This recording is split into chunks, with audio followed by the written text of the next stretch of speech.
आप मेरे चैनल काका के कॉमेडी चैनल को जरूर सब्सक्राइब करें, लाइक करें, कमेंट करें और ज़्यादा से ज़्यादा शेयर करें। धन्यवाद। और आजकल मौसम के भी कुछ कहल नहीं खे जा सकत। का भइल बहू? आई देखत नहीं का, बाप रे बाप, बादल बुझाता ये लेखन घूमता जे लेखन बियाह में फूफा लोग घूमेला, करनी ना धरनी। हमार चारू बगल घूम घूम इंक्वायरी करत फिरिलो कि कोनो कमी तो ना हो गई बारातियन के, जैसे कि सारा व्यवस्था ये कैले बा। हम तो फूफा लोग के देखे नहीं तो दिमागे जड़ जाला। काका सही नु रे मर्दे, दू जना से हम बड़ा चिड़े नहीं, एगो फूफा लोग से आ एगो साहू भाई लोग से। हमरा याद ना बुझल कि साड़ू साड़ू में रिश्ता का होला। काका तहार तो बियाह भइल बा, तू तो जानते हो खबो। जानत का है नहीं कि बाकी कहम ना। कहे काका? है बुढ़िया हमें खिसी आ जाई, ओकरा से हम कहे नहीं कि रे, जब दू गो अनजान आदमी एक एगो कंपनी के द्वारा ठग लिहल जाला तो दोनों गहकी में साड़ू साड़ू के रिश्ता हो जाला, तो पिन्ही जाले हमरा पर। काकी बाकी लौकत नहीं की हो काका?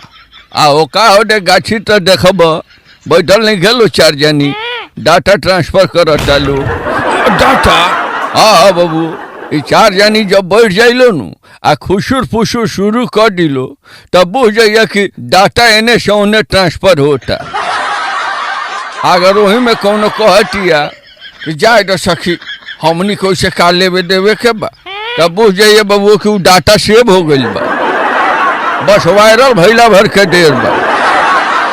वह देखत नहीं खा और बैठ के ओबरा से डाटा ट्रांसफर करत तारी, हेने के बात होने, होने के बात होने।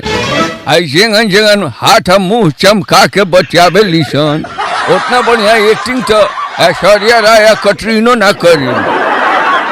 खाने में रोई हसन, खाने में हंसी हसन, आ बात बात तो बतिये हसन कि 2 मिनट सुन ल तो तारा चिरकी में आग लग जाए। कौन बात होला हो काका? हे मर्द, काम के कोनो बात थोड़े होला। वो कही कि ए सखी का बताई, बाकी तारा से कोनो बात हम ना छुपावे नी, यही से कहता नी केहू से कही है जान।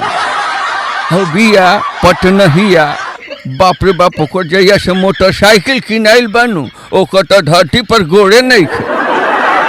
वही पर दूसर की कहे कि हो सखी सही कहतारू, आ मूड़ी पर आचरो ना रखेले ना। वो घूमती अपना मोटरसाइकिल से अपना मर्द के संगे, तेल जरता ओकर। ए टहनी के का जाता रे? अतले ओने से गो उठकाई कि बाप रे बाप, एकरा से कम हो छप रहियो नहीं, ओकरा के तो देखे नहीं तो हमार जीवे धनक जाला। जान जाइए सखी की एक दिन आके हमरे के सुनावत रहे कि अब की बार छठ में कहले बड़न कि घरे आयम नु तो तरह के एक भर के झुमका लेके आए। रे मन मिले तब बतियाओ, आना तो जौन बतियाओ, एमे करेजा ढनकला के कौन जरूरत बा।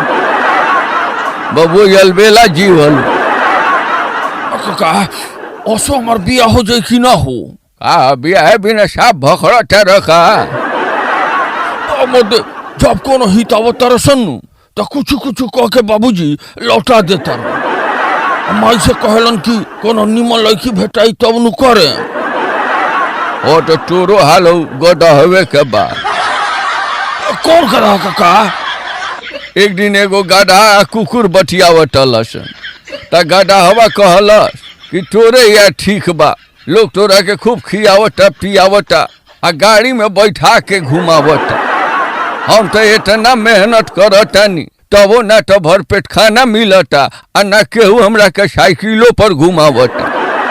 ए धोबी के नौकरी करत करत हमार मिजाज उठा गई बा। और कुकुरा कहलस रे बुढ़ी, कोई टाइम देख के भाग जो घर से, इतना सोचत का है बारिश। तो कहलस कि ना, जब इतना दिन रह गई तब का भागे के हो। तो कहलस कि तोरा इतना गजन बा तबो रहे के ते तैयार बाड़ी। कहलस कि उनका खियावला पियावला से रुकल बानी। वो तो हम ये से रुकल बानी कि धोबिया के लड़की भी आएगो बड़ा सुंदर, तो जहिया जहिया उ ना पढ़े बैठेले तहिया तहिया ई पीटेला ओकरा के आ एके गो बतिये कहेला कि ना पढ़बे लिखबे नु तो तोर बियाह गदहा से करा दे। बस बबू जान जाइए कि यही उम्मीद में हमहू बैठल बानी। तो वह हाल तोर बा, नीमन लड़की मिली तो तोर बियाह कर रही हन आ तले देख तनी कि तोर है ऊपर के केस उठियाए के काम लगा देले बा। तो का करी हो? काहे मोबाइल ना रखेली? तो का मोबाइल रखे नी तो में फेसबुक वगैरह लोड कर ले। तोरा से तो कहनी कोनो दुकानदारी कर ले कि हिट नाट आवसन तो देखसन कि बढ़िया से धंधा पानी चलता तो तनी टेढ़ो टाढ़ वाली तो मामला सेटिया जाई। का धंधा करी आ घाटा लग जाओ तब हो हमरो हाल तोहरे खानी हो जाए। हमरे खानी हो सुन ले बानी तू तो एगो चिड़ियाघर खोल लो। अच्छा बाबू चिड़ियाघर, हाँ याद आ गई। का कहले बड़े बैंक से लोन लेके एगो चिड़ियाघर तक खोल हनी आ बड़ा शौक से पर्यावरण मंत्री के बोला के घाटनो करौनी आ टिकट के दाम रखनी मात्र 30 रुपया। जान जाइए कि दिन भर बैठले रह गईनी, 5 गो आदमी ना आइल। तब बिहान भैला कहनी कि बुझाता कि फीसवा ज्यादा बा ऐसे लोग नइखे आवत तो ओकर फीस करा दहनी 20 रुपया। आ फिर दिन भर बैठले रह गईनी चिड़ियाघर के गेट पर। उ काहे के केहू आवे जाओ, हम गनी रे तो हम फंस गईनी। तो कहनी कि रह टिकट के फीस करे दो 10 रुपया।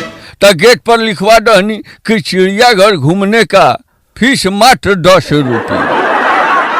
उ काहे के 10 रुपया पर लोग आवे जाओ। तो मैनेजर साहब से कहनी कि मैनेजर साहब इतना लोग आवते नहीं खेजी, एगो काम करी फ्री कर दी एकरा के। तो गेट पर लिखवा दनी कि बिल्कुल फ्री एंट्री। जान जाइए बबुओ कि ओई दिन कम से कम 3000 लोग घुस गए हमारा चिड़ियाघर में। तो हम मैनेजर साहब से कहनी कि तनी वो काम करी जल्दी से मेन गेट बंद करी तो आ चारू बगल के गेट बंद करवा दी। अब चारू बगल के गेट फटाफट बंद हो गई। आ कहनी कि जाई होने से एगो शेर जौन की खाली दौड़ावे काटे ना ओकरा के खोल दी। अब मैनेजर साहब गइलन तो एगो शेर के बच्चा पिंजरा में से निकाल के छोड़ दहलन। अब जान जाइए बबू कि शेर के बच्चा जब वो बहरी निकलल आ लोग ओकरा के देखल इतना भगदड़ मचल चारू बगल। तो हम गेट पर खड़ा हो गए, कहनी कि चिड़ियाघर से बाहर जाने का फीस 100 रुपया। जान जाइए कि एगो गेट पर के कहे चारू गेट पर 100 रुपया तो 100 रुपया। जिनकरा लगे खुदरा ना रहे 500 रुपया दे के निकल के भाग। हिंदुस्तान के 6 महीना चल आ सब बेच बाच के बबू ओहि दिन से दोबारा कोनो धंधा ना शुरू कैनी। बाकी तोरा बियाह करे के बानू तो कम से कम एगो छोटो मोट दुकान खोल ले।